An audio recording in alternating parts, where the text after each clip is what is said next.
Good morning, guys. Laura here from Hedgehog's Homestead. Today I have some Dawn dish soap here with me, and what I'm going to do is I'm going to clean out another tote, and I'm going to clean it out so I can make some more compost tea. Now my other compost tea is getting so sludgy, and I'm using it, and I'm going to be using it more and more, and our goal is to use it on our land as well as for our grasses and stuff, is a fertilizer all over the garden. It's been working great on all the things that love a lot of nitrogen in the garden, and then I can water it down for other things. I'll show you what it's done for my onions, and for my broccoli, and here we go. This is garlic right here, and they're pretty darn tall there. And then this is my onion bed, and we're growing some fantastic onions there.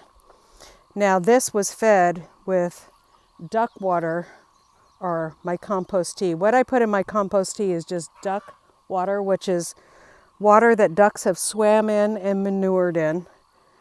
And then also I put the weeds, and obviously I'm constantly picking the weeds in this garden and giving it to the chickens for extra food.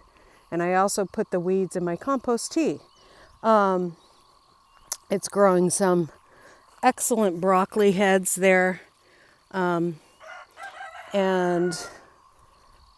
just beautiful onions. The corn really likes it too. I have beautiful green corn, and it's just been an excellent food for my garden here. So and I can't complain at all. Our corn is growing fantastic, beautiful green color is what you want to see.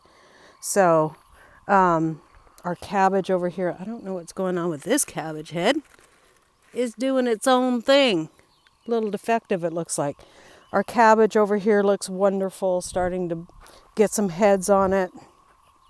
I use it for my potatoes, and I add extras with my potatoes too, because potatoes don't just need nitrogen. But so it's growing fantastic crops for us. I want to use more of it in my garden. I want more of it available, so that I have this huge tote full, 250 gallons. But to start doing the fields behind me, we have 130 acres.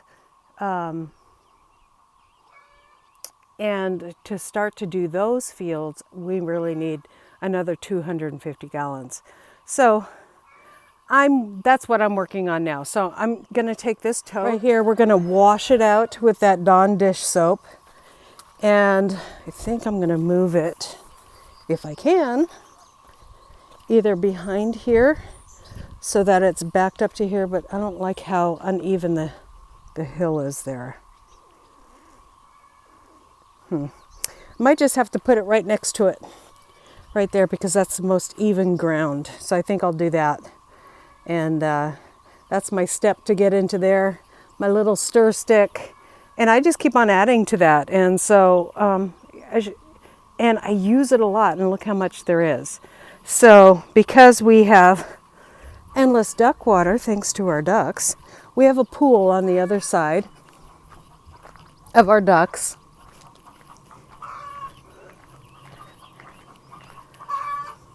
And so we're collecting rainwater for you can see our pool there, which needs to be emptied, and that's why I need to work on this project today.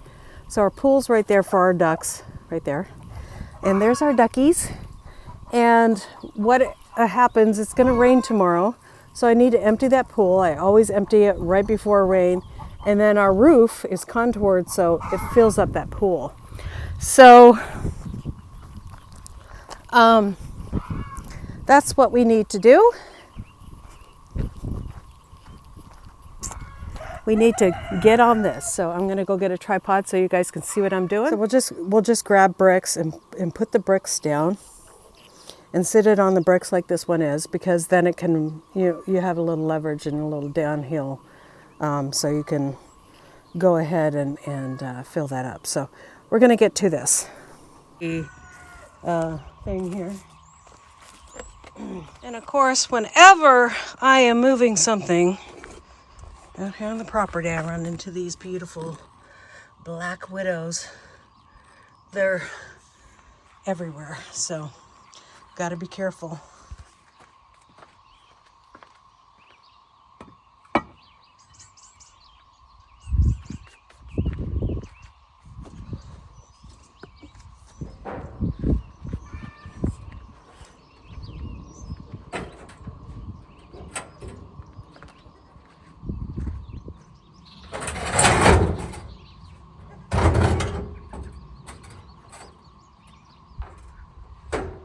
Now that I got my short people brick down, start filling this thing up.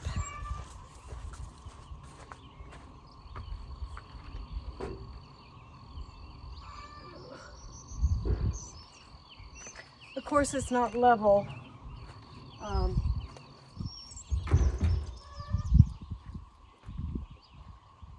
Okay, so we're gonna put a bunch of the Dawn dish soap in there. If there's any greases or anything like that, that will clean that out. We'll keep it closed for a couple days.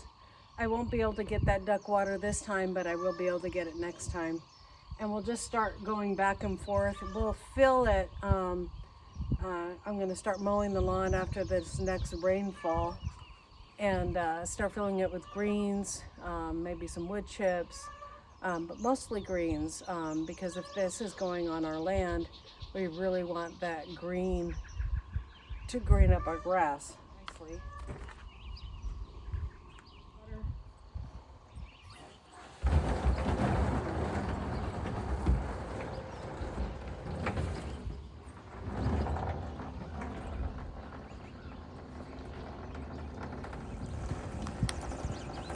All right, well, that is filling up. I have some work to do in the garden, so I better get to that.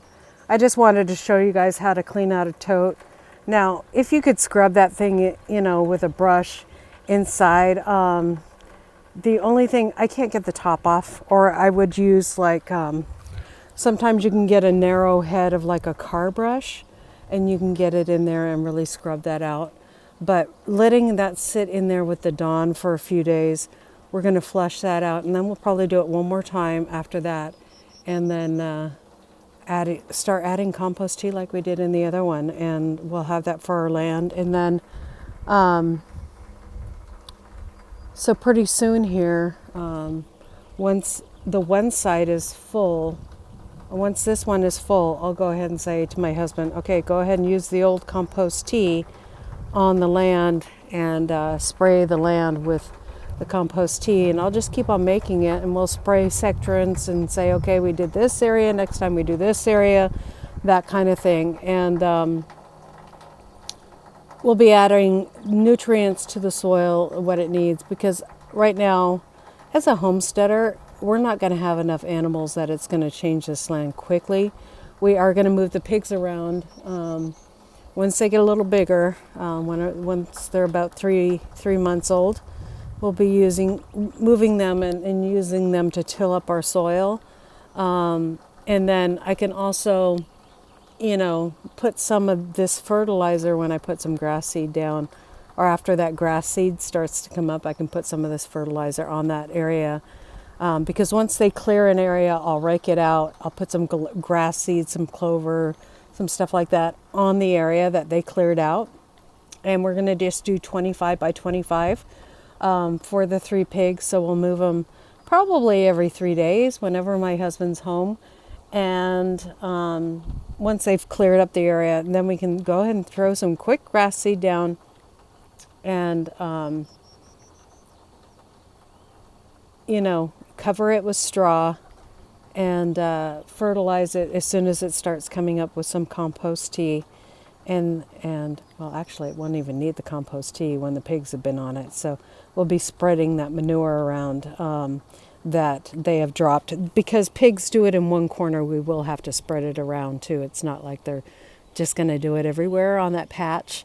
So we'll go ahead and do that, and then yeah, just get that grass seed with some straw on it. Okay, we'll see you guys later once this is ready to be looked at again. And really, there's nothing to it from here on. You just let the water run out later, and then I'm probably going to fill it all the way full, maybe only halfway full. If I can get that lid off, I'll just leave it open to this rain that's coming up. It's too bad I can't run the water from the roof to fill it up. But, so anyways, there we go. Anybody know anything about, I've never seen a cabbage head do this. So if anybody knows anything about that, it should be looking like this, not that. So, may just be damaged, who knows. So, let's get going.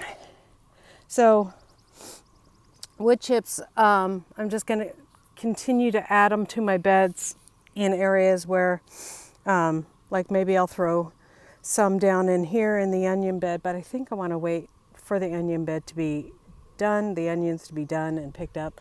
Same with the, we are getting some nice garlic heads in there, guys. Look at that. So I'm glad we're going to have some more rain, and they are almost done here. So I am excited about that. Look at that garlic. So let's see how this one's doing next to it. Ooh, I shouldn't scratch it. Nice garlic heads in there. So exciting. It's always exciting. And I need to trim up these tomatoes. I don't want them to go to flower. I already have some coming up, but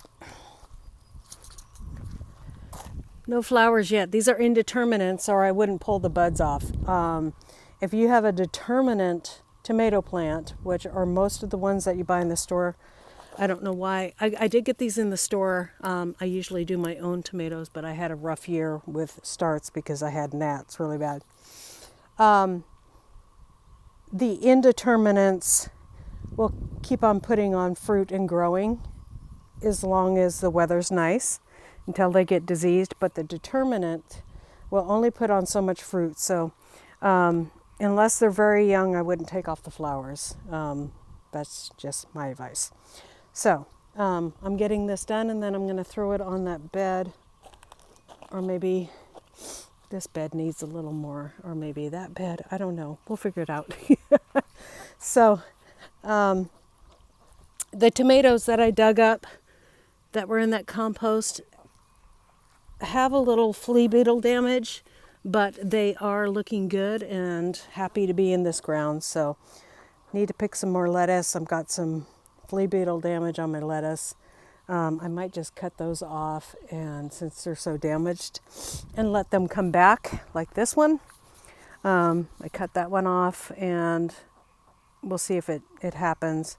But they're going to start to bolt anyway soon because the nice weather is coming. And my duck keeps on getting out to eat greens.